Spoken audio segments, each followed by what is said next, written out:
Bonjour Guillaume, merci d'avoir accepté mon invitation pour un en off. Euh, Bienvenue. Merci Alex, merci. Bah, écoute, très content d'être avec toi, hein, ça fait plaisir. Ce qui est intéressant pour quasi chacun des invités, et c'est encore plus marqué chez toi, c'est que j'aime faire un parallèle entre le monde du sport et le monde de l'entreprise. Et là, pour le coup, on va être servi. Puisque ben, si les gens ne le savent pas, ben, tu es issu du monde du sport, du football plus particulièrement, et tu es aujourd'hui chef d'entreprise dans le monde de l'immobilier, conseiller en investissement, si je puis dire, chasseur C'est bien dit. immobilier, voilà. Et l'idée aujourd'hui, bah, c'est de aller à la rencontre de parcours tels que le tien, pour peut-être bah, donner aussi de l'inspiration à notre jeune génération et essayer d'ouvrir l'esprit sur les gens qui pensent peut-être que les patrons, voilà. C'est un peu l'idée aussi du podcast, quoi. C'est de donner, de mettre de la lumière sur des gens qui, au quotidien, se battent pour leur société. Alors, est-ce que tu peux te présenter pour le grand public? Ok. Donc Guillaume Mansou, 34 ans. Avant tout, papa. Papa d'une petite fille. Et je dirais après, je dirige une société, Régie Investissement. Dans l'immobilier. Je suis formateur aussi dans l'immobilier pour les sportifs en reconversion.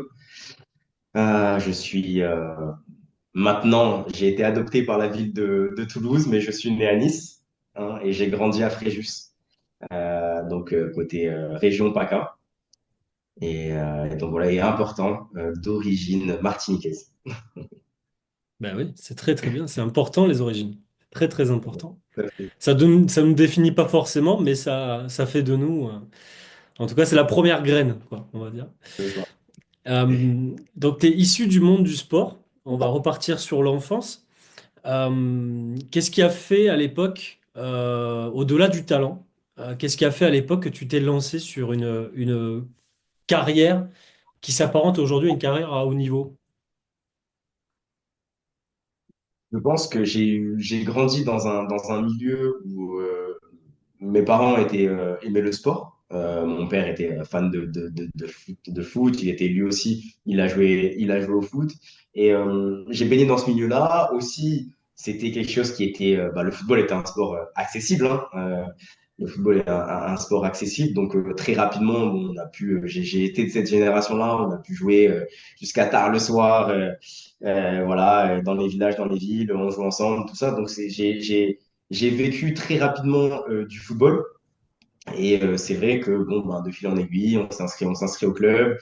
Et après, bon, quand on est jeune, les choses se font, on n'y pense pas et les choses se font naturellement, je Naturellement. dirais, pour après se diriger je dirais, le sport, plus vers la compétition et le haut niveau. Mais de base, je dirais que c'est quelque chose de familial, le sport, les valeurs du sport. Je pense que mes parents voulaient aussi euh, que je puisse, voilà, avoir une communauté et comprendre les valeurs aussi du sport, tu vois. C'est ça qui les a je dirais au début lancé vers le sport, mais après c'était aussi un sport accessible.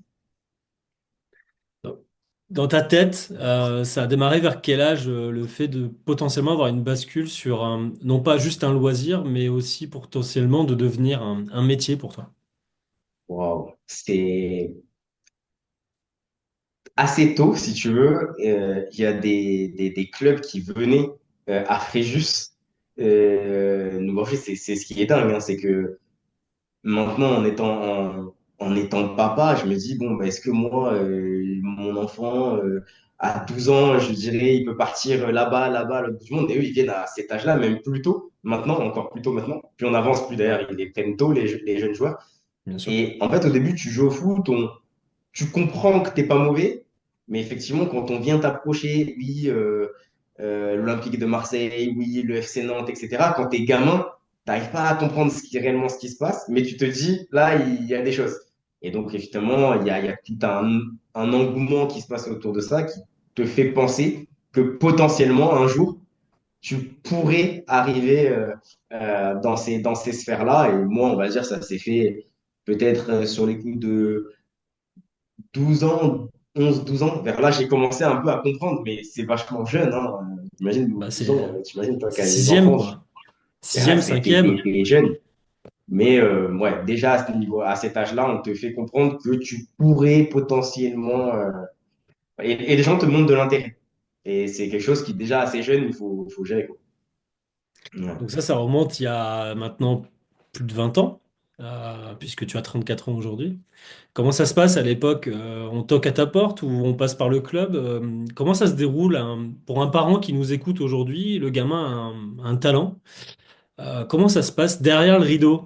Euh, En Derrière les fait, sourires? il y avait des recruteurs. C'est-à-dire que dans les clubs professionnels, tu avais des recruteurs par région. Donc, tu avais un recruteur des Girondins de Bordeaux sur la région PACA, un recruteur de Lens sur la région PACA. Et eux, en fait, si tu veux, ils vont voir les matchs des clubs phares à peu près de la région. Et Fréjus, on est quand même un club assez formateur. Il y a beaucoup de joueurs pros qui sont sortis de ce vivier-là parce que bon, bah, il y avait une agglomération qui encourageait le sport et donc il y avait pas mal de joueurs, hein, tu vois, des joueurs comme Adil Rami, qui sont fréjusiens, Benjamin André de Lille, Michael Lebihan, avec des carrières tous différentes, Anthony Modeste, ça c'est des gens de Fréjus. Donc en fait, il y a eu un moment donné où c'est vrai qu'il y a eu quand même beaucoup de bons joueurs qui étaient là et qui partaient déjà dans les centres de formation. Donc, ils étaient déjà sur place. Et nous, bah, moi, ils ont approché mes parents, en fait, qui venaient me voir au match. Et puis, ils se renseignent, ils arrivent rapidement à savoir qui est qui. On voit l'entraîneur, voilà, ils vont voir les parents. Et puis, bon, ils vont à dire oui, votre fils, voilà, c'est un bon joueur. Est-ce que potentiellement, il voudrait à l'avenir? Et c'est comme ça que ça se lance. Et oui, c'est pas. En réalité, en tant que parent maintenant, je trouve que c'est pas non plus hyper évident à gérer. Je Bien trouve que sûr. eux l'ont très très bien géré, pour le coup.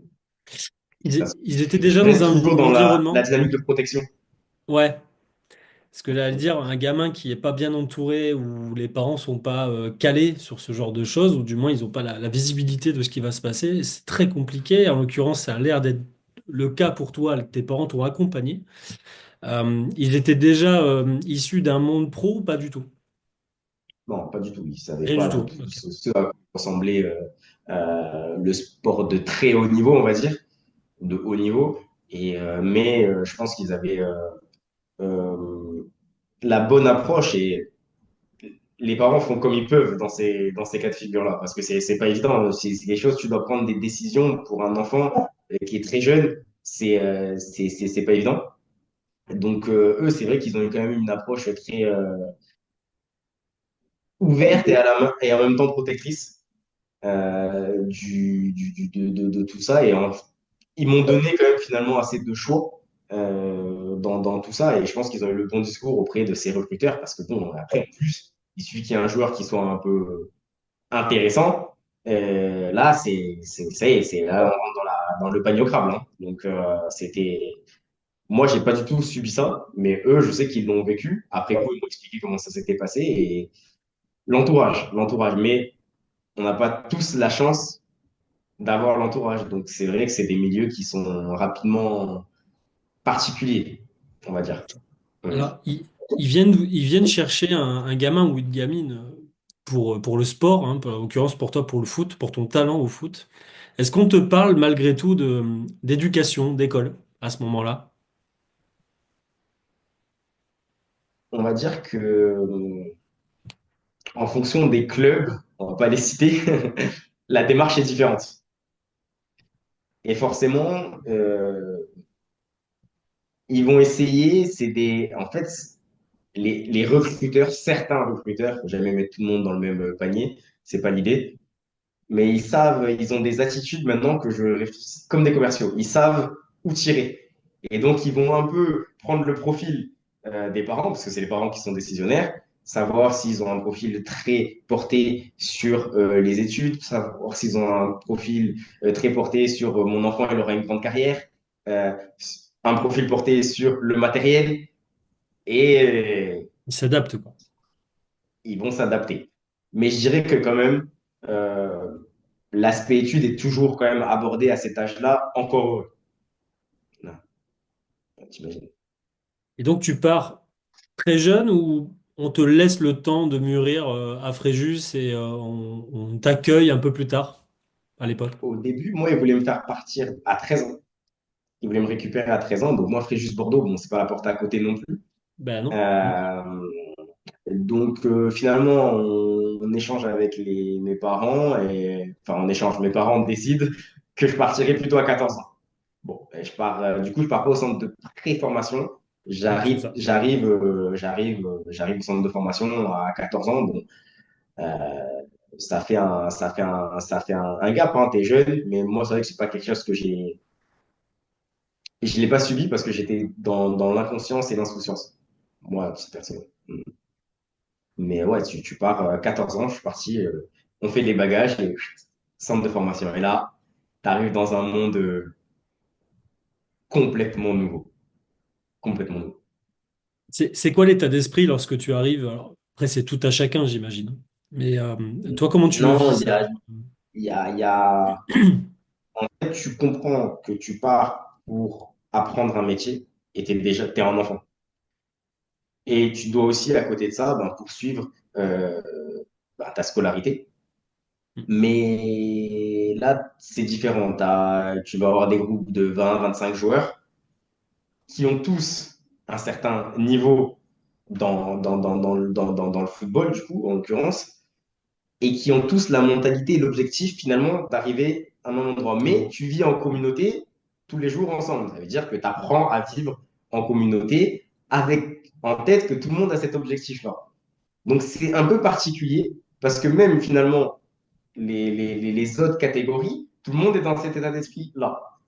Donc finalement, tu as des relations qui sont belles, qui sont fortes parce que tu vis des choses fortes, mais en même temps, tu sais qu'il y a un objectif derrière et que ben, toi, à côté de moi, là, on mange ensemble, on va à l'école ensemble, mais ce week-end, il faut que ça soit moi qui joue, pas que ça soit toi.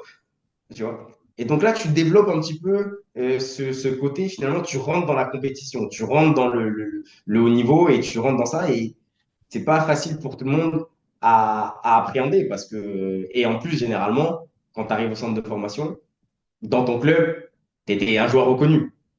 Et Ouais. là, tu arrives à tout, là, tout le monde a le même niveau, il y a une adaptation mentale, après il y a l'éloignement des parents, ton rythme de vie, cette adaptation-là qui doit se mettre en place, l'alimentation, enfin, tout ce qu'il y a à faire, tu changes complètement, si tu veux, voilà, de fusil d'épaule. Et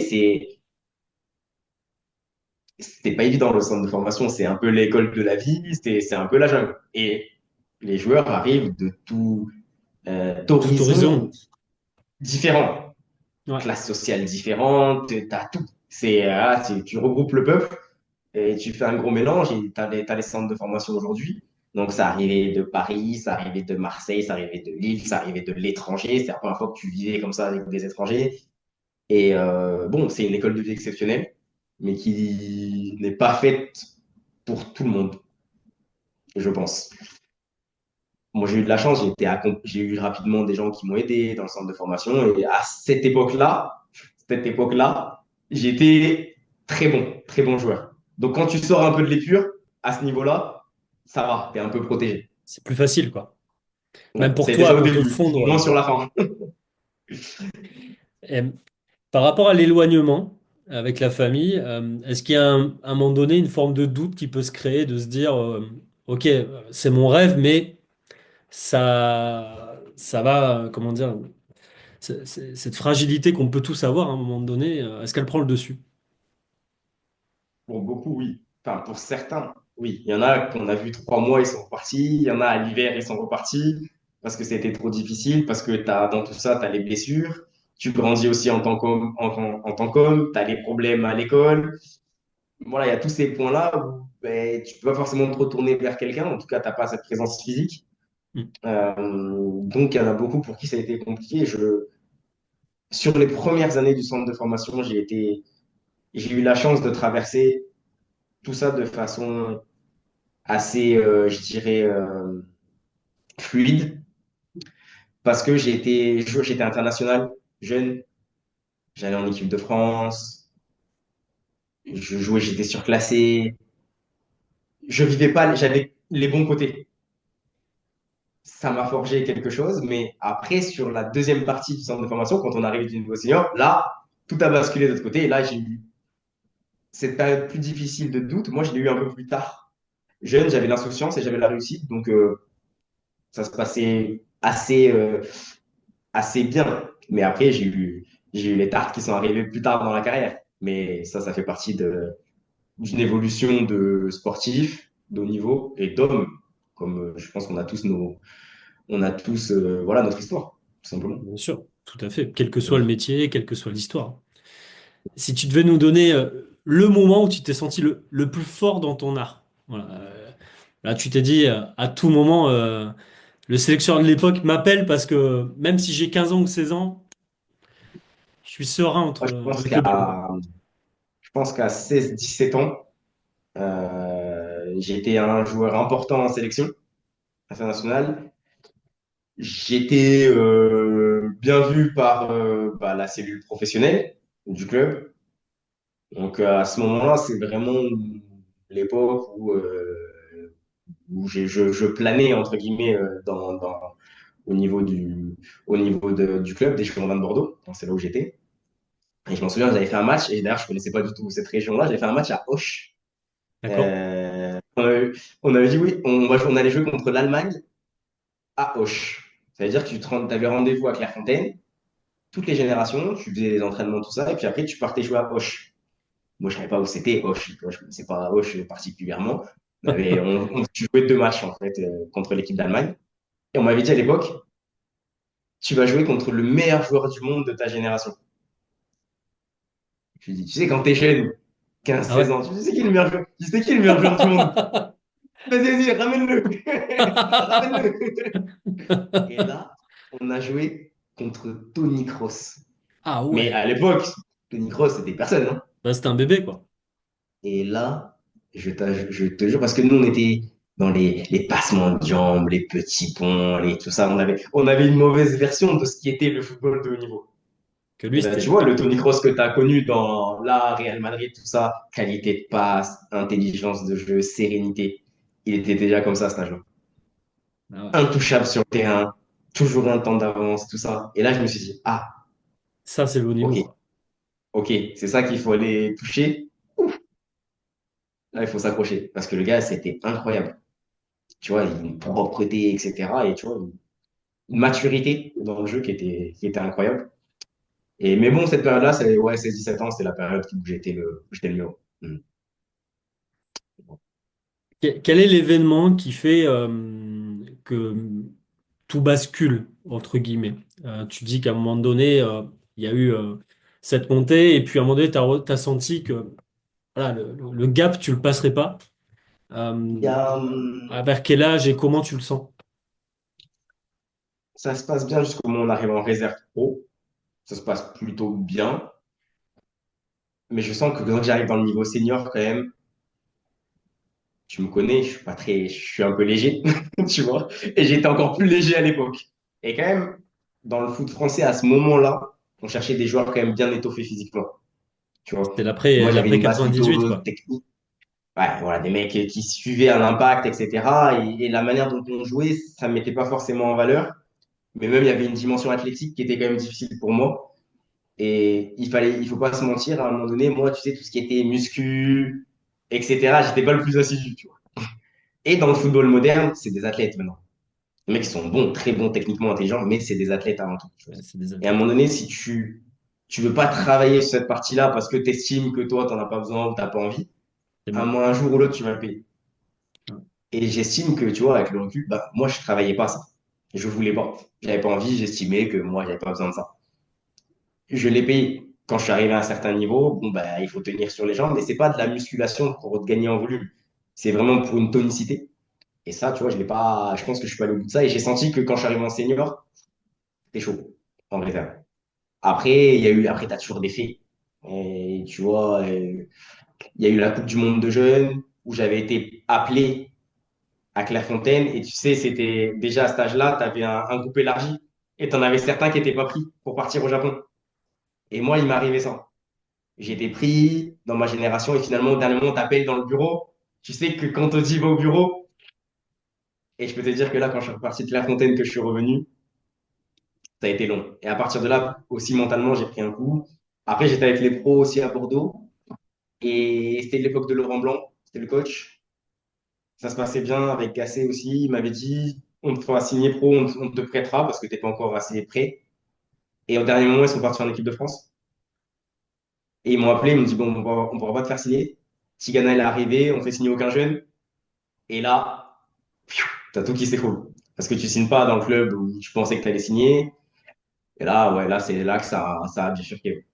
Ce qui est étonnant d'ailleurs, sauf erreur de ma part, mais c'est vrai que Tigana pourtant il est issu, alors il a été à un moment donné entraîneur au centre de formation de Monaco, quelque chose comme ça, hein. Ou quand il a pris l'équipe première de Monaco, il était entouré d'une équipe super jeune, quoi. Donc c'est Et euh, si tu c'est veux, en étonnant fait, venant de ce coach, je trouve. quand il arrive à Bordeaux, il y a beaucoup de jeunes qui sont déjà prêtés à droite, à gauche, etc. Et ils ont déjà beaucoup de jeunes qui vont revenir de près la Ouais. saison d'après. Et on avait quand même une génération qui était très forte. Quand j'étais à Bordeaux, c'est aussi dans les choix, quand tu vas dans un centre de formation, ben, tu sais pas quel joueur avec qui tu vas être. Et nous, on avait quand même des bons joueurs. Et à l'époque, bon, jeune, on avait Grégory Serti, Paul Lannes, Henri Cévé, Gabriel Aubertan à l'époque. Tout ça, c'est des jeunes qui jouaient pas encore, mais qui venaient de signer. Et c'était quand même, ouais, c'était quand même, Là, c'était du gros niveau quand même, hein. ouais, c'était du nouveau. Après, Il y il y avait avait du joueurs qui étaient en casse place. au Il y milieu avait Pierrot aussi. Ouais. Ducasse. Puis il y en avait plein. Il y avait les Floyd Haïté. Il y avait beaucoup, beaucoup de joueurs Plus qui étaient ceux qu'ils ont pris déjà de l'extérieur. très bons. Plus les joueurs qui arrivaient. Il y avait un ami regretté. Il y Bouffran. avait Emiliano Sala. Il y avait Grégor Krykowiak, Ah ouais. qui est parti Paris, Séville, tout ça. Et tout ça, c'était des jeunes pros. Donc il n'y avait pas Ah, beaucoup de place, tu vois. c'est dire le niveau de Mais l'époque, quoi. ouais, ouais, ouais, ouais. C'était costaud. Nous, on avait fait le parcours Gambardella, finale de Gambardella, tout ça. On avait une grosse équipe, hein, à cette époque-là. Marvin Ezor. Il y en a, je les cite exprès au cas où s'ils écoutent, sinon si je les oublie, bon, on va être content.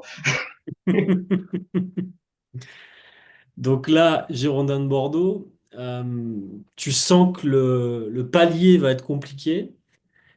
Comment se fait le choix de partir sur des divisions inférieures, du coup? En réalité, je peux se partir en Ligue 2 à l'époque à Sedan. Sedan, c'était encore un club de Ligue Ouais, 2. C'était un club historique d'ailleurs, hein, dans les ouais, Ardennes là-bas, carrément. là. Ah ouais, complètement. Mais j'ai pas la. Je prends vraiment une grosse start à Bordeaux et je suis pas encore fort assez physiquement pour me dire que je relance, je repars en faire des essais, etc. Ouais. Donc je laisse un peu le truc de côté comme ça. Et à la fin du mercato, il y a Guignon qui m'appelle, qui venait descendre de Ligue 2, il me semble. Donc Guignon, bon, c'est un club d'époque, National. hein, les gens ils connaissent moins, mais c'était, ils avaient la Coupe de France, grand stade, 15-20 000 personnes à l'époque. Hein. Guignon, Ah c'était ouais, mais un club complètement. historique. Et il m'appelle à la fin du mercato pour aller jouer un match contre Metz à l'époque. Et moi, j'étais sur les rotules, je savais trop. Je me suis dit, bon, je vais aller jouer à Fréjus finalement, revenir, reprendre un cursus études, etc. Finalement, j'y vais et ça se passe bien. À l'époque, il y avait Tony Vérel qui était là-bas. On en a parlé ensemble. Il y a Tony Vérel qui était là-bas avec ses frères, etc. Des anciens joueurs, Ederson, Cédric Curas. Ouais, c'est des vieilles gloires, mais qui étaient là, qui étaient dans le club et qui me disent, ouais, reviens, viens, signe chez nous et tout. Et c'est comme ça que finalement, au dernier moment du mercato, je m'envole en Saône-et-Loire où là, je sais même pas où j'allais et j'atterris à Gueuleux, qui joue en national à l'époque. Ouais.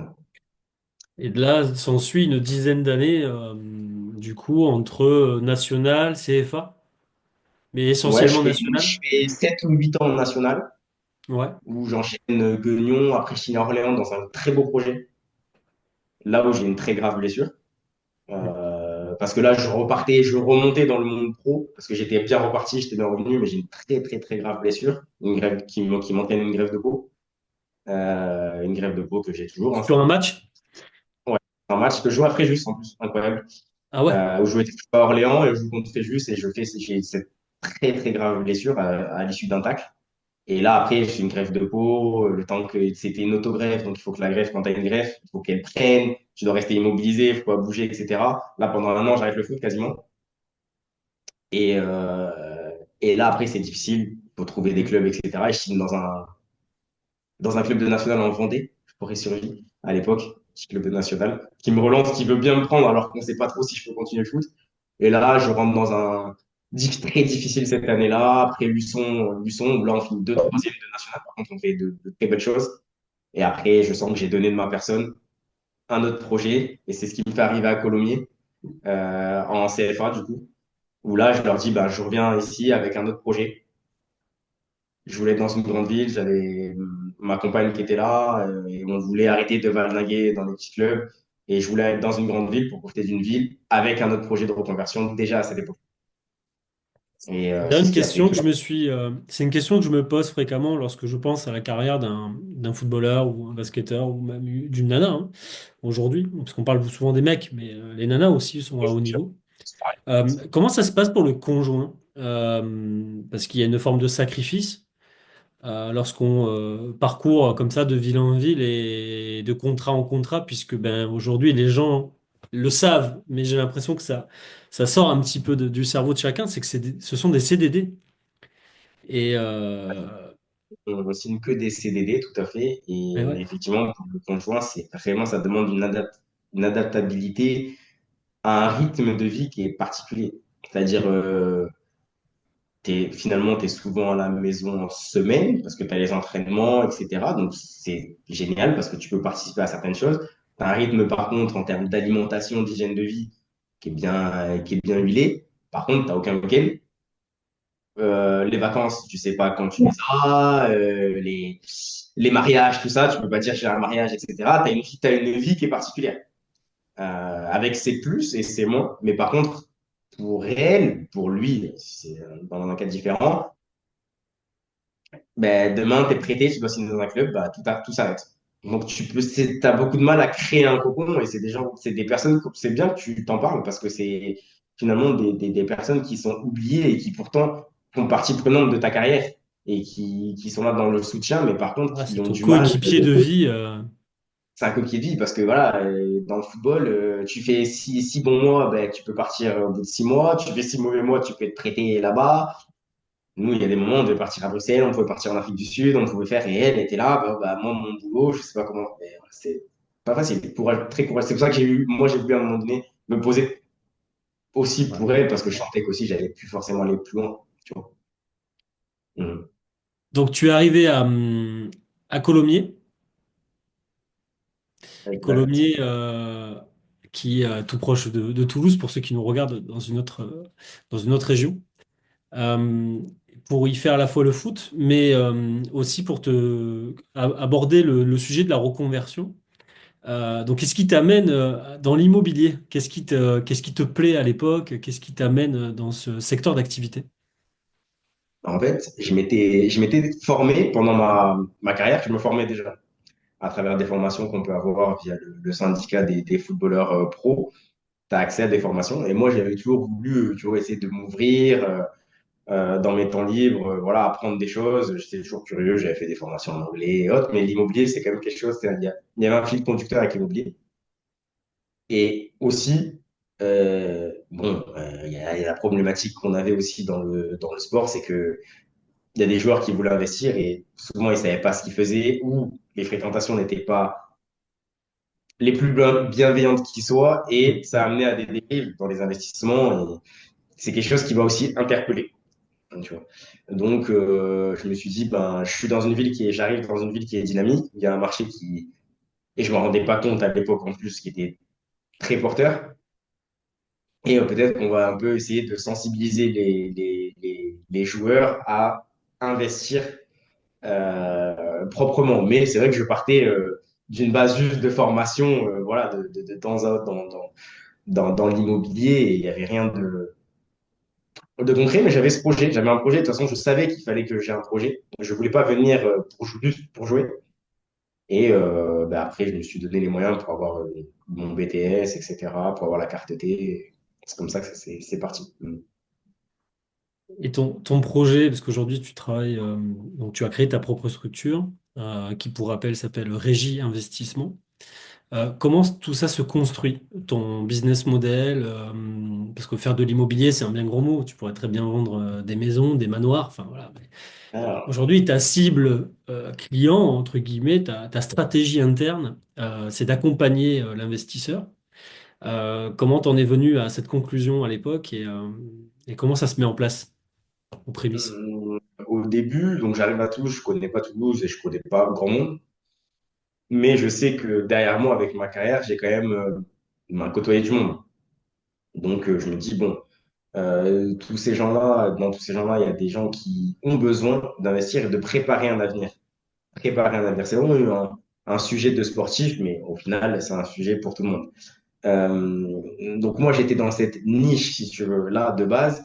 Donc, au début, le projet, il est tourné autour des sportifs et d'un accompagnement dans l'investissement locatif. Mais avant ça, il a fallu que je me forme pour être pertinent, congruent dans tout ça. Parce que c'est bien beau d'avoir l'idée, mais après, il faut avoir la pertinence.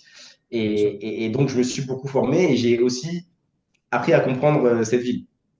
Donc, voilà, je me suis baladé, etc. J'ai travaillé dans une petite agence au début, etc., où j'avais fait mes stages, j'étais obligé pour avoir ma carte T. Et ça m'a permis d'apprendre et de comprendre, de respirer la ville, tu vois, de la comprendre en termes urbains et autres. Mais je me suis dit, derrière, je vais proposer de l'investissement à ces gens-là, à cette cible-là. Donc, ça a commencé comme ça. Et après, j'ai essayé de taper aux portes, de me faire connaître, etc. Donc, au début, bon, t'es tout seul, c'est pas le plus simple. Mais j'ai été soutenu aussi à l'époque par le club de Colomiers. Et petit à petit, bon, ben, finalement, cet aspect gentillet que j'ai eu, moi, dans ma carrière de sportif, j'étais un garçon gentil dans le vestiaire. Ça paye pas, mais j'étais un garçon gentil. Mais par contre, quand je rappelais les gens avaient une forme de Une bonne confiance, image.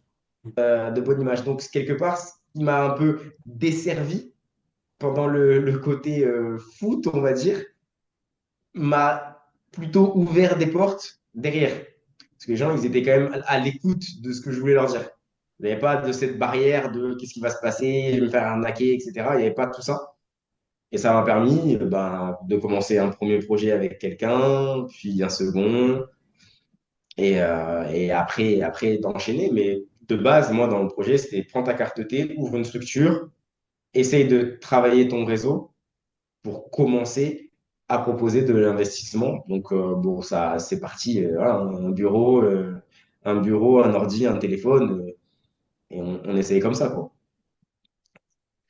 Tu te rappelles Après, de j'ai envie de ton... te dire, Vas-y, je t'en dis-moi. prie. Non, non, je t'en prie, Non, parce vas-y, je qu'après, t'écoute. les choses se font en avançant aussi. Bien sûr. Ah, puis ça se Mhm. fait au gré des rencontres, au gré du Les opportunités. savoir. Et oui, tout à fait. Est-ce que tu te rappelles de ton tout premier dossier? C'est une question que je pose à tous Oui, mes confrères. Ouais. oui, oui, oui, Tu oui, peux oui, nous je le m'en raconter? souviens. Je m'en souviens comme si c'était hier. C'est peut-être le dossier où je me souviens le plus, tu vois, finalement. Parce que, bon, bah, tout était nouveau et tout était stressant, tu vois. Tout était stressant. C'était un studio que je faisais des secteurs, c'était secteur Rangueil, proche Rangueil, tu vois, du côté de Toulouse. C'était un petit studio et là, pour moi, c'était exceptionnel de suivre l'adrénaline que j'ai eue à suivre ce dossier. Et je peux te dire que je l'ai suivi À la vraiment de lettre. A à Z sans Ouais. oublier la moindre lettre. Ni la moindre virgule. Là, c'était exceptionnel. Ouais, ça Ouais, marque une carrière, hein, un premier dossier. C'est ouais. quelque chose d'important. Et j'ai quasi envie de dire, pas que ça va te définir pour le reste de ta carrière, mais au fond, j'ai l'impression que c'est là que la première graine se plante. Et c'est tes premiers moments de réussite. Mhm. Et je pense que ça te construit aussi là-dedans, quoi. Ouais, ouais, carrément. Donc, tu es aujourd'hui, on va dire, beaucoup plus axé sur le conseil en investissement. Alors, sous toutes ses formes, on les abordera tout Mhm. à l'heure. Quelle est ta vision du marché immobilier toulousain à cette époque-là? Et au fil de l'eau, on va aussi parler d'aujourd'hui. À l'époque, comment tu visualises la ville? Quels sont pour toi les points attrayants d'investir à Toulouse et comment tu les abordes avec tes clients? Alors, si on parle du marché quand j'ai commencé, Ouais. je dirais que j'avais un regard où je me disais, bon, quels sont les indicateurs voilà, qui sont à observer pour un investisseur, pour avoir un investissement qui puisse être pérenne à moyen long terme. Il y avait forcément une démographie, il y avait une croissance démographique, plus, je dirais, une tranche d'âge entre étudiants et jeunes actifs qui était importante, en tout cas qui marque quand même cette ville. C'est une ville jeune, avec beaucoup de Tiens. personnes qui sont étudiants et qui convertissent derrière un premier emploi. ici, avec une main d'ingénieur. Il y avait une sécurité quand même économique avec Airbus et pas que, même si Airbus, on va dire, c'était un peu le fleuron, c'est ce qu'on entend, mais il y a quand même une ville avec une sécurité économique et des projets urbains à l'époque qui étaient déjà intéressants et importants et gérer une politique de ville vachement orientée vers dans l'accueil et des jeunes. Euh, et j'avais déjà, on va dire, ces éléments un peu macro qui me faisaient dire que c'était intéressant. Après, il y a eu l'analyse des prix, etc., qui est rentrée forcément dans un second temps, parce que pour une Bien grosse sûr. ville, on était sur des prix qui étaient moins importants que d'autres grosses villes, grosses métropoles, on va dire. On avait une montée de prix qui était plus linéaire, même si on a eu à un moment donné une petite accélération des prix qui a été due par rapport Ouais. au taux qui était extrêmement bas, et donc forcément, il y a eu un effet d'aubaine sur le marché où là, il y a une petite accélération, mais par rapport à d'autres villes, type Bordeaux, type Lyon, type Nice, tout ça, on était quand même, pour une grosse ville, on était compétitif. Ah, mais complètement. Et Toulouse était masqué. Toulouse arrive Ouais. masqué. Toulouse n'est pas la ville, c'était pas la ville phare. Donc, il y avait encore des choses intéressantes à faire. Et donc, à cette époque-là, c'était intéressant d'arriver à ce moment-là. J'ai eu de la chance, j'ai eu un effet d'aubaine là-dessus. Je suis arrivé à un moment où en plus il y avait beaucoup de gens qui s'intéressaient quand même à la ville, mais il y avait un côté encore sain, tu Oui. vois, du marché et ça permettait quand même de faire de pouvoir faire ses premières ventes plus facilement que dans une autre période, je pense. Et donc j'ai eu Et cet donc, effet aussi. comparativement à aujourd'hui, comment tu vis ton marché aujourd'hui par rapport à... Aujourd'hui, c'est un marché où je suis content d'avoir vécu ce que j'ai vécu avant parce que j'ai pu gagner en expérience. Hmm. Car je pense qu'aujourd'hui, le marché côté agent immobilier, on peut plus être simplement quelqu'un qui va ouvrir une porte et les gens ils vont se positionner. Il faut un professionnalisme. Ah, complètement. Et j'ai pu justement me professionnaliser pendant toutes ces années parce que le marché, il a évolué. De toute façon, c'est cyclique, hein, les courbes immobilières. Et là, il y a eu à un moment donné cette forte hausse de taux avec, voilà, surtout un effet psychologique, les médias et tout qui ont insufflé certaines choses chez des investisseurs, etc. Des gens Bien qui sûr. étaient plus invités aussi sur le marché à cause de cette hausse des taux. Et donc là, il a fallu être beaucoup plus précis, beaucoup plus professionnel dans son approche, Ouais. ce qui a fait une forme d'épure aussi en même temps sur le marché. Mais c'est un marché qui reste aujourd'hui pour parler du marché toulousain, c'est un marché qui reste sain. Voilà. À mon sens, c'est un marché qui reste sain avec des opportunités et un avenir pour quelqu'un qui vient investir aujourd'hui à Toulouse. Donc, qu'est-ce que tu proposes concrètement, ton quotidien aujourd'hui, les services que tu proposes en interne chez Régie? Donc nous, l'agence immobilière, on est axé vraiment à investissement locatif. Donc on vient vers nous pour investir dans l'immobilier. Et quand on dit investissement locatif, c'est justement, on ne va pas forcément chercher des biens pour des gens qui cherchent une résidence principale, mais vraiment investir et installer un locataire, ou ça peut être d'autres types d'exploitation.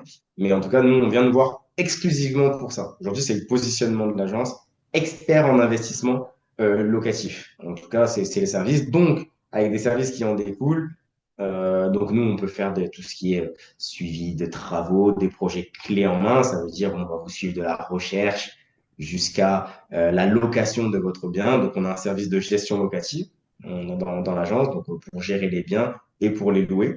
On a un service aussi de conciergerie pour la location courte durée. Donc, c'est parce qu'on s'adresse aux investisseurs et c'est un mode d'exploitation pour les investisseurs. Et donc, voilà un petit peu aujourd'hui les services, donc rechasse, travaux potentiels, ameublement potentiel aux besoins, gestion locative, location, conciergerie. Quel est ton regard, justement? C'est une des questions que je me pose, et toi qui es expert là-dessus, je vais en Mhm. profiter, te la poser. Par rapport à l'actualité sur le loueur meublé non professionnel, LMNP, Mhm. quel est ton regard là-dessus? Et est-ce que tu as déjà des échos de clients qui s'interrogent, qui s'inquiètent de ce qui peut arriver dans les mois, années à venir par rapport au gouvernement? Nous, on a eu déjà des clients qui se posaient des questions à partir déjà de l'été dernier, où avec la loi Le Meur qui est arrivée, donc qui parlait plus du Airbnb, mais il y avait une confusion avec le statut du LMNP, mais en tout cas qui a Oui, commencé déjà à résonner. Et il y a des clients qui ont commencé à se poser des questions. Après, il y a eu tous les amendements qui ont eu octobre, etc., où on parlait ouais. fortement du LMNP. Après, bon, là, on a connu l'émotion de censure, tout ça. Donc, ça a retardé le projet de loi de finances. Et là, effectivement, là, il y a quelques jours, hein, on est arrivé sur ce sujet avec le LMNP, notamment la réintégration des amortissements au moment de la plus-value. Bon, pour pas être trop technique, mais en tout cas, maintenant, à la revente sur le LMNP, on va dire les règles sur la location meublée, les règles sont différentes. On ne bénéficie Hum, plus des règles du particulier. Voilà, En tout cas, de ce qu'on avait avant. Et le sujet, c'est il y avait une forme de niche fiscale qui existait encore.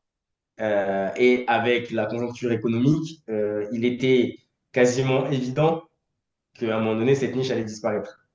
Sous quelle mesure? Ça, c'était à savoir qu'est-ce qui allait se faire. Mais aujourd'hui, on va dire que l'avantage est moins important qu'avant. Donc, c'est pour ça qu'il y a une nuance entre c'est la fin d'un système et c'est moins avantageux aujourd'hui. Donc, et, évidemment, après, étant donné que les médias, c'est un pouvoir aujourd'hui, hein, c'est un fort pouvoir, c'est toujours comment on va intégrer l'information. Donc, si on la prend en surface, mais forcément, il y a un côté qui peut faire peur, mais par contre, ça n'empêche pas qu'il y a quelque chose qu'il faut intégrer. Mais par contre, aujourd'hui, quand on voit la demande, quand on voit la tension locative, quand on voit tout ce qu'il y a, les gens, ils ont besoin de se loger. Donc, on a bien sûr. besoin des investisseurs. La demande est là, le marché, il est dynamique. C'est juste qu'il va falloir maintenant réfléchir à sa stratégie. Et ça veut dire qu'il faut soit potentiellement être accompagné, soit potentiellement être quelqu'un qui va chercher les informations en profondeur pour comprendre la dynamique de son investissement. Mais Bien la sûr. mort du système, ça me semble aberrant d'entendre ce genre de choses. C'est juste qu'aujourd'hui, on joue plus avec les mêmes cartes. Bien sûr. Et En c'est fait, à la nous question, aussi. c'est est-ce que tu vois les choses avec le verre à moitié plein ou à moitié vide, quoi? C'est toujours le souci. On est assez de personnes, je dirais, averties dans le sujet pour réinventer. Les investisseurs, c'est comme les entrepreneurs. Il se passe quelque chose, il va falloir se réadapter, rebondir, trouver des nouvelles stratégies. Et c'est ce qui nous vient. C'est pour ça que moi, il y a un côté excitant presque dans la période qui arrive. Donc, voilà. Donc là, c'est sur le LMNP. Mhm. Et sur l'actualité concernant la courte durée à Toulouse, qu'est-ce que tu peux nous en dire? Donc là, on enregistre, on est le 11 février 2025. Donc si quelqu'un nous regarde dans un an, voilà, qui nous en veuille pas si Ouais. les choses ont changé entre-temps. Ouais, bah, de façon générale, aujourd'hui, la location courte durée, on va dire qu'elle est dans le viseur quand même du gouvernement. Mais il y a quand même, dans les lois qui arrivent, il y a quand même une délégation de responsabilité aussi auprès des mairies, auprès des communes, des agglomérations. Aujourd'hui, à Toulouse, il y a des restrictions, mais elles ne sont pas dans la politique de la ville, même avec, si on rentre même dans la partie avec les hôtels, etc. Les hôtels sont pleins, on n'a pas de problème aujourd'hui avec le tourisme. On le voit aussi parce que, bon, ben voilà, hein, dans les référencements, Toulouse, la ville, je sais pas si tu as vu ça, Toulouse, la Oui, ville la plus numéro intéressante à un. visiter au monde. Ouais, Bon, c'est pourquoi incroyable. pas?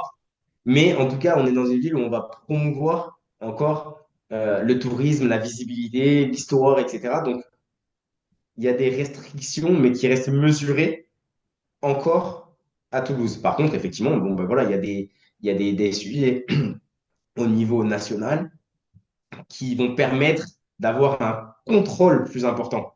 Tu vois, il y a un contrôle qui est différent, qui est plus important, qui est plus encadré. L'activité, tu peux toujours la pratiquer. Elle n'est pas interdite. Bien Maintenant, sûr.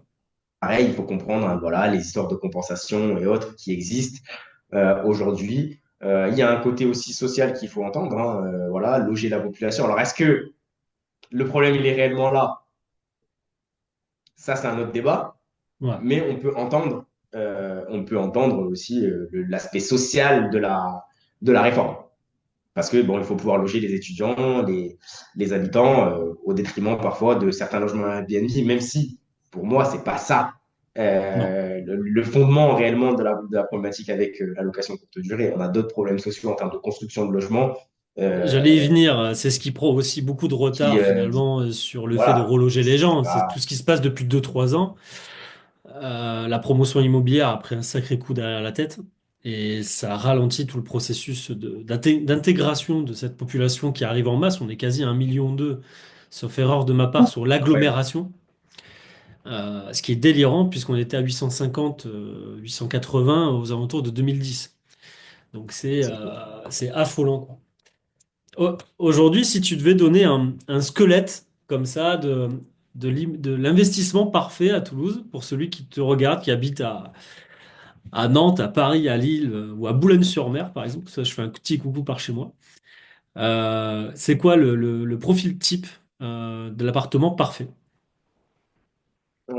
Si j'ai cette question-là, je propose à la personne de m'appeler Régie Investissement et je lui donnerai les conseils prochains. Ouais, c'est pour toi, Alex, c'est pour toi. Non, je dirais, je pense on a une vision de l'investissement qui se ressemble, hein, nous. Je pense qu'aujourd'hui, il faut jouer avec les cartes de la ville de Toulouse. Donc, on en a parlé, cette population jeune, étudiant actif, qui permet justement d'avoir une grosse sécurité locative. Donc, je dirais que des petites et moyennes surfaces font sens. Si je dois sortir l'appartement type, je dirais que le T2, le petit T2, je dirais optimiser en termes de mètres carrés pour pas acheter trop de mètres carrés, mais pouvoir avoir un loyer finalement qui peut être assez important et qui soit pas le loyer d'un studio. Aujourd'hui, ferait sens. Et je pense que sur Toulouse, aujourd'hui, on a beaucoup de quartiers où on peut avoir cette stratégie et où elle fonctionnera.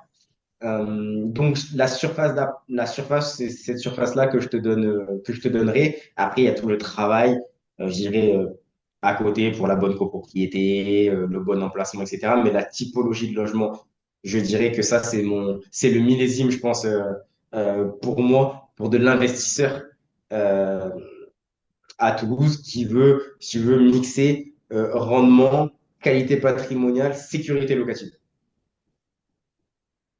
Il y a des quartiers, tu penses, qui sont en devenir, allez, pour 2000, 2030, comme ça, un ou deux?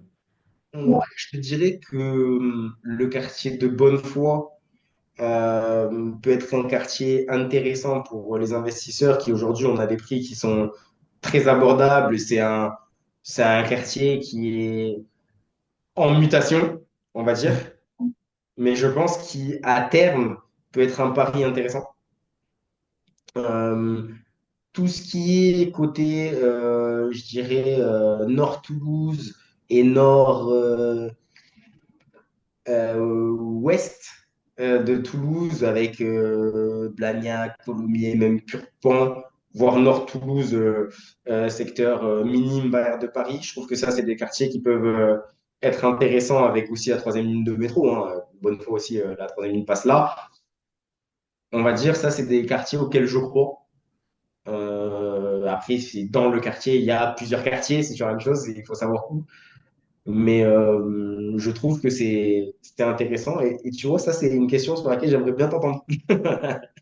Ça? Ouais, Bah, si on signe, effectivement, si on parle d'avenir, donc bah, par rapport aux commodités, par rapport au pôle professionnel et donc au métro, puisque bah, aujourd'hui il y a la troisième ligne, on a cette chance à Toulouse de voir la ville se développer malgré tout les difficultés qu'on peut rencontrer à droite et à gauche. Moi, je partirais effectivement sur un appartement sur la troisième ligne de métro. Moi, je crois beaucoup au secteur de Cartoucherie, Purpan, Blagnac. ouais, C'est une zone qui me plaît. De plus en plus, alors qu'il y a quelques années, j'étais pas friand, ça évolue, hein.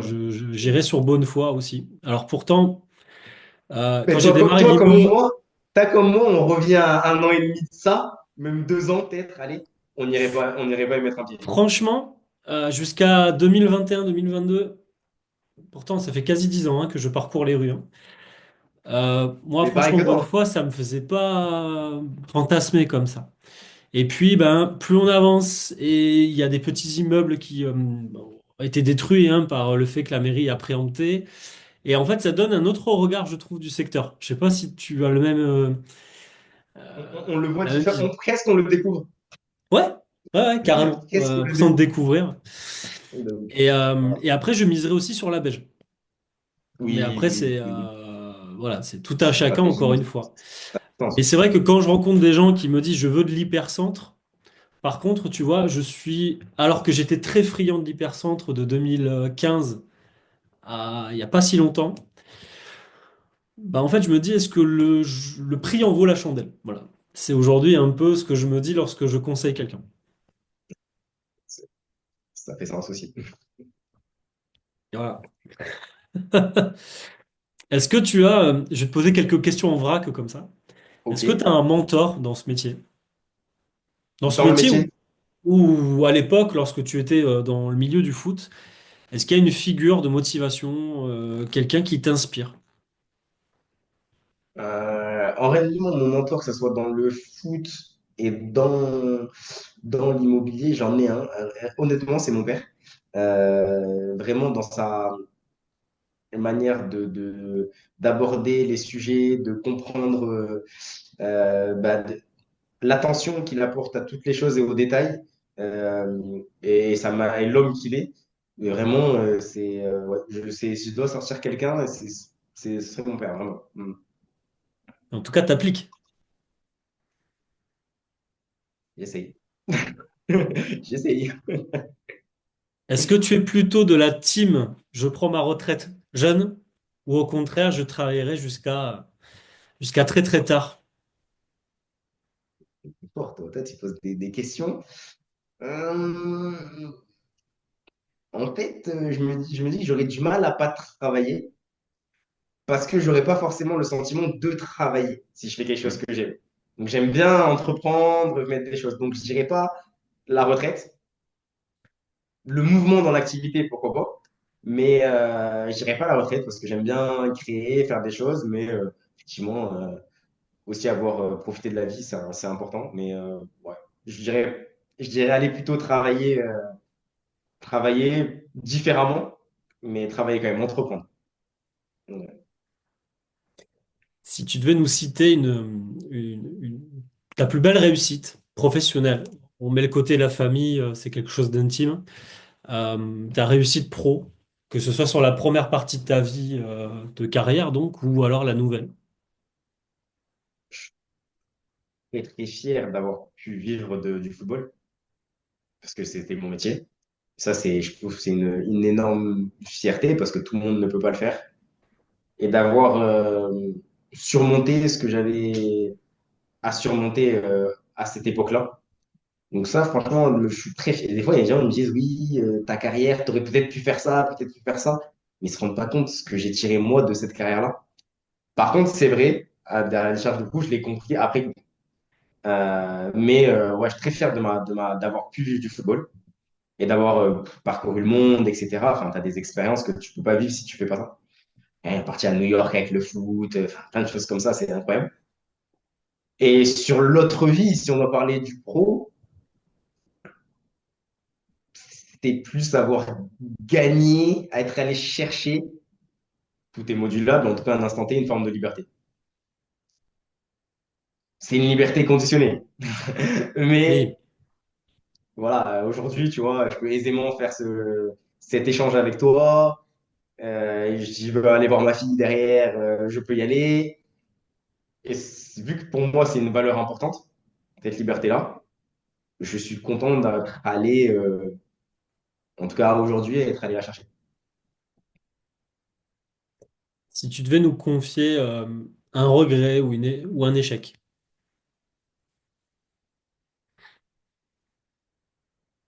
En mode entrepreneur, très difficile de parler d'échec. Très difficile de parler d'échec parce que tu sais que justement, c'est dans ces moments-là que avances. Apprends le plus. C'est presque un mot qu'il faut valoriser des fois, l'échec, ou il faut changer le mot, ou il faut le valoriser, tu vois. Parce que c'est dans ce moment-là que Mais après, évidemment, il y a des tartes qui ont été prises et des décisions et peut-être des choses qu'on aurait pu modifier. Je suis pas trop de la team, ouais, j'aurais tout fait pareil. Je pense que Tu veux parler dans quelle partie? La partie foot ou la partie immobilier? Oh, n'importe, hein. Tout ce qui te constitue Bah, et je a fait de pense toi un professionnel à un moment dans donné. la partie foot, justement. Mais c'est ce qui me sert maintenant aujourd'hui, c'est de ne pas avoir été assez rigoureux. Et les gens pensaient que j'étais très rigoureux, mais je suis pas allé au bout, tu vois. Et donc, du coup, tu peux nourrir un regret par rapport à ça. Parce que je pense que j'aurais pu aller plus loin, tu vois, comme les grands professionnels. Et c'est ce qui fait aussi la différence. Est-ce que tu es capable d'aller plus loin ou pas? Avec le recul, je suis capable de dire, oui, j'en ai pas été capable. Tu vois. Mais par contre, dans le pro, maintenant, bah, j'ai pris la leçon. Dans l'IMO. Tu parlais de liberté et que c'était aujourd'hui un luxe, hein, de pouvoir être libre malgré les contraintes extérieures, parce que quand on est patron, c'est quelque chose qui est prenant, hein, finalement, parce qu'on a une équipe, on est aussi soumis à l'environnement économique, Tout à à fait. tout ce qui se passe autour. Comment on gère son temps, sans rentrer dans l'intimité, hein, mais comment on gère son temps à la fois pour soi, pour sa famille, pour son épanouissement autre qu'au travail? Euh, Si tu as des tips comme ça pour un jeune entrepreneur qui démarre. C'est une question très, très, très intéressante. Je pense que tous les entrepreneurs, ils se posent cette question-là parce que tu es obligé de beaucoup t'investir. Donc déjà, en premier lieu, ce que je dirais, c'est il faut que tu sois passionné par ce que tu fais pour pouvoir mettre cette énergie-là sur la table. Ça, c'est en premier lieu parce que tu vas devoir forcément beaucoup t'investir. Donc si tu n'es pas passionné, déjà, ça va vite te tirailler parce que ça va être compliqué. Après, à un certain stade de ton évolution, je dirais que il faut arriver à prendre du recul et se prendre des moments où je sors de la nasse, je regarde pour pouvoir prendre des bonnes décisions et pour pouvoir aussi se rappeler qu'est-ce qui est réellement important pour moi. Parce que sinon, tu es toujours pris dedans et finalement, ton client, ton appel, etc., c'est toujours la priorité. Et tu n'as jamais un moment où c'est plus la priorité.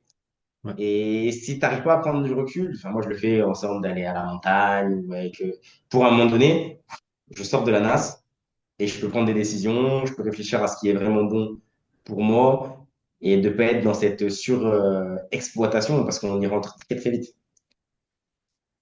Comment, en tant qu'entrepreneur, on peut maintenir une forme de régularité sur son investissement, sur son moral, lorsqu'on sait qu'on peut être soumis à des excès en fait de confiance ou au contraire à des périodes de creux au niveau du moral? Est-ce qu'il y a une formule magique ou pas? Je pense que les moments difficiles, tu peux pas y échapper. Et je pense qu'ils font partie du chemin, tu vois. Et il faut les accepter déjà, je pense. Il faut accepter de se dire, ça va pas bien. Je vais pas dire ça va bien pour faire semblant que ça va pas bien. Et j'accepte le moment où ça va pas. En me disant que j'accueille le truc et qu'à un moment donné, je vais pouvoir repartir. Si je l'accueille pas, il va rester là. Et je vais trop me tirailler. Donc, c'est parfois faire le petit stop qu'il faut pour encaisser. Ensuite, après, j'ai absolument pas de je dirais, de recettes miracles et je chemine comme tous les entrepreneurs aujourd'hui. J'ai pas assez même d'expérience pour pouvoir dire il faut faire comme ci, comme ça.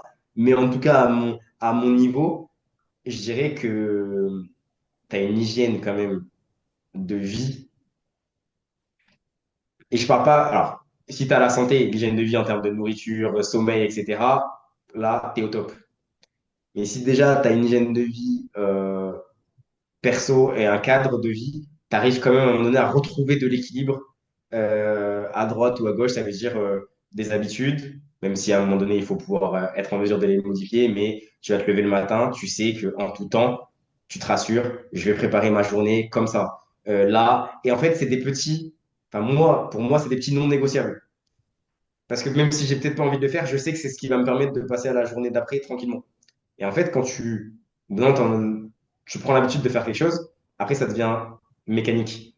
Rituel. Et, et ça devient un rituel. Et du coup, tu arrives à justement à maintenir un niveau d'exigence. Après, l'entrepreneur, c'est celui qui s'adapte, qui s'est modifié, mais je pense que tu as une ligne conductrice qui te permet de toujours arriver à bosser un petit peu. Et après, à côté de ça, si tu as une hygiène de vie, dans la mesure du possible, c'est encore autre chose, qui est assez saine. Mais c'est ce qu'on a, nous aussi, qu'on a du sport hein, de haut niveau. C'est pour ça que tu as ces valeurs-là et C'est vrai qui que ce sont là, que tu parallèle est tires. toujours très intéressant de toute façon. Le parallèle, le parallèle, il est même frappant. Moi, j'aimerais qu'à la fin d'une carrière de sportif de haut niveau, on te donne un diplôme. Et je milite pour ça d'ailleurs, parce que c'est pas reconnu. Mais ce que tu as vécu entre 15 ans et 35 ans, C'est et tu dingue. as, de la gestion du stress, etc. Tu as beaucoup de personnes qui ont fait un cursus classique qui ne pourraient pas gérer ce genre de choses. Tu as quand même, t'as des choses que tu n'as pas, mais tu as beaucoup de choses que tu as que d'autres n'ont pas. Et c'est pas assez valorisé à mon sens. Donc, ton siège est aujourd'hui à Toulouse. Tu développes Oui, Régie aussi sur la ville de Bordeaux, de ce que j'en sais. tout à fait. Est-ce qu'il y a un objectif de déployer la marque sur l'Hexagone ou pas? Hum, j'y- c'est pas forcément comme ça que je le vois pour le moment. Je dirais que j'ai eu Bordeaux, je connais la ville, puisque bon, voilà, j'y ai vécu.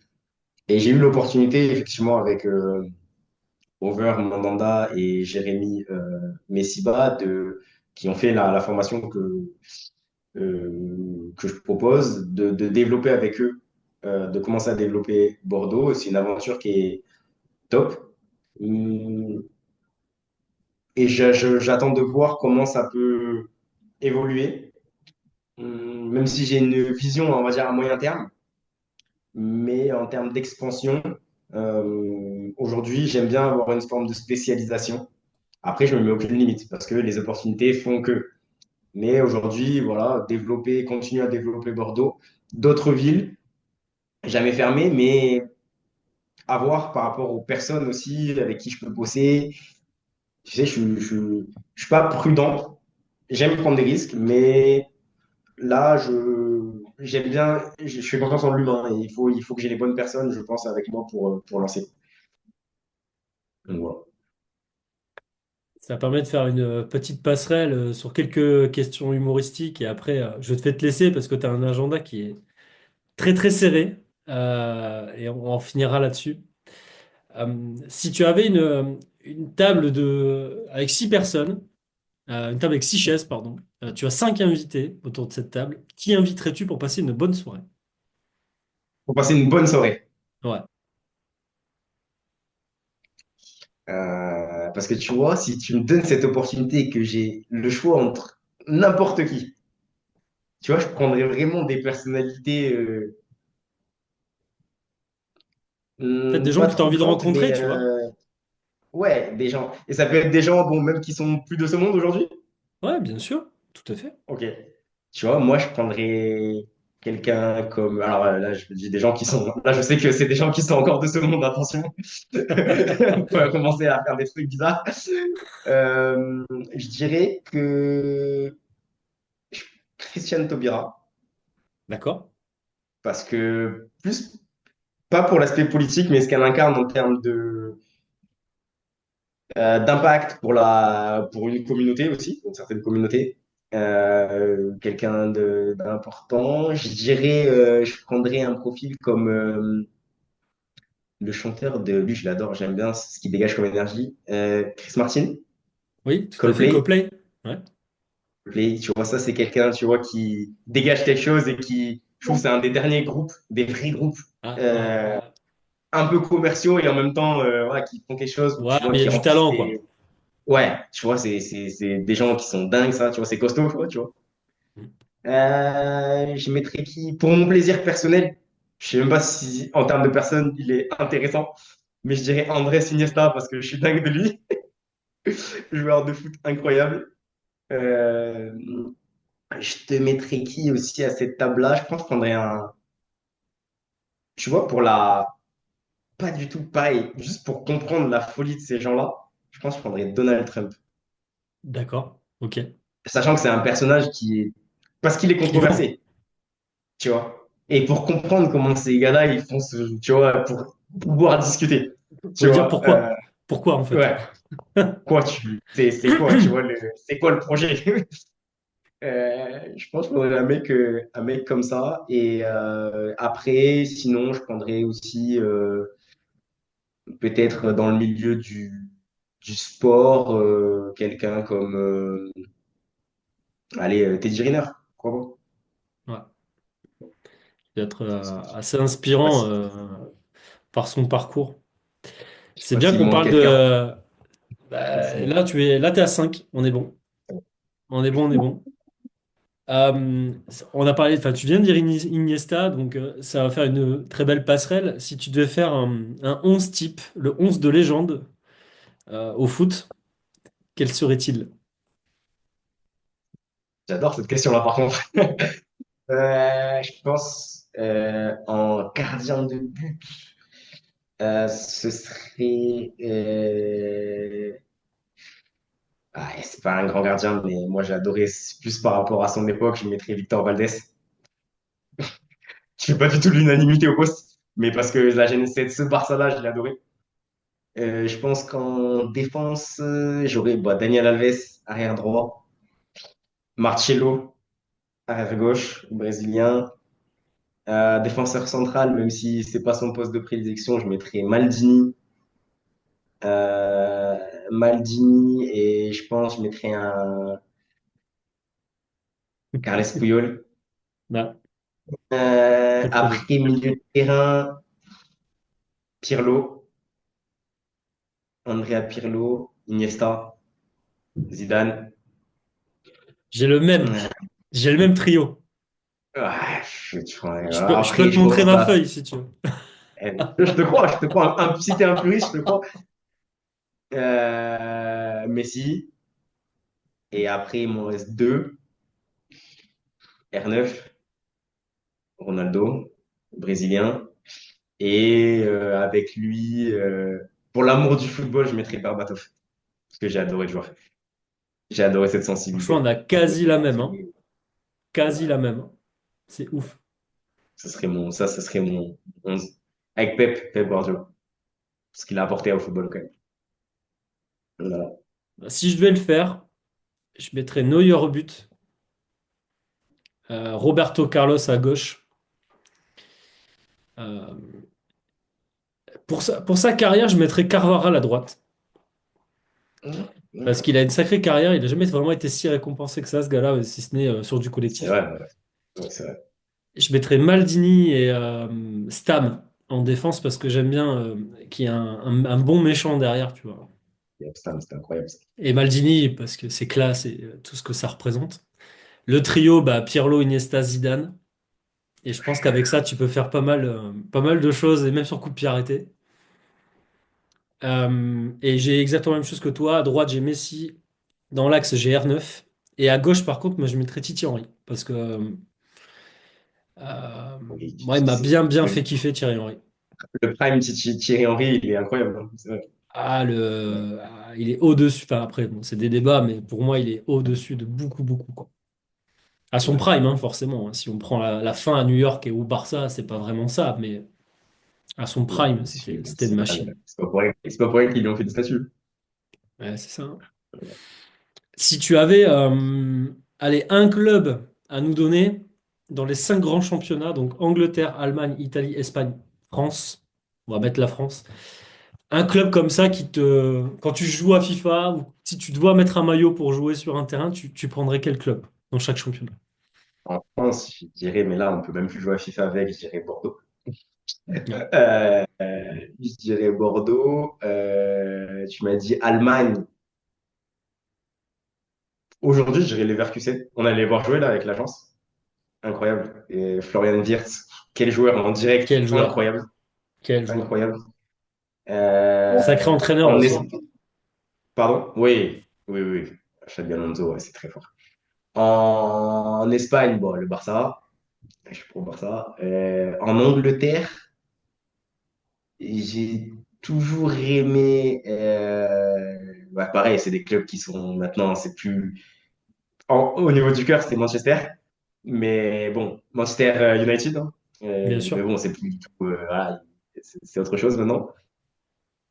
En Italie, j'ai été Inter de Milan aussi. Ok. De l'époque du Recoba, tout ça, là, tu vois, Materazzi, cette époque-là, tu vois, les... je sais pas, j'aimais bien le club. et ouais. Donc voilà. Très très bon choix. Et dernière question, et celle-ci je la pose à tous mes invités. Si tu devais me conseiller une personne ou à qui tu enverrais un SMS pour qu'il puisse intervenir en off podcast. Hmm.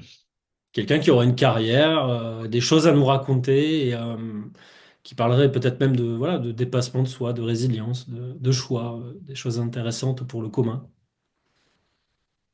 Peut-être que je penserais à quelqu'un que j'ai rencontré quand j'ai joué à Colomiers, qui s'appelle Thierry Argelier. C'est une personne, si tu veux, qui, pareil, qui a fait une carrière dans le foot, très à haut niveau, plus haut que moi, mais qui a eu une reconversion alors, dans les centres de formation qui proposent des formations pilates, ce genre de choses, tout ça, mais qui a été mais, exceptionnel. Exceptionnel. Franchement, impressionnant et puis avec un mindset, tu vois, une manière de voir les choses et de réfléchir son après-carrière qui a été très intéressante, même pour moi. Donc, c'est cette personne-là, je te dirais d'appeler. Eh ben, s'il voit cette interview, on lui lance l'invitation pour le deuxième semestre 2025. Je vois. Mais je pense qu'il le ferait avec plaisir, je pense. C'est cool. Merci Guillaume pour ton temps, pour ton retour d'expérience. C'est toujours extrêmement enrichissant. Et qu'est-ce qu'on peut te souhaiter pour cette année justement 2025 Et écoute, merci à toi déjà. Merci à toi de nous donner la parole. Et, c'est toujours intéressant hein, et c'est bien qu'il y ait des gens qui le fassent. Et ce que tu peux me souhaiter, c'est surtout une bonne santé pour continuer à entreprendre et faire des choses. Merci. Merci À très très Alex. bientôt Guillaume. Bye. Ciao. Ciao, Ciao, ciao, ciao. ciao.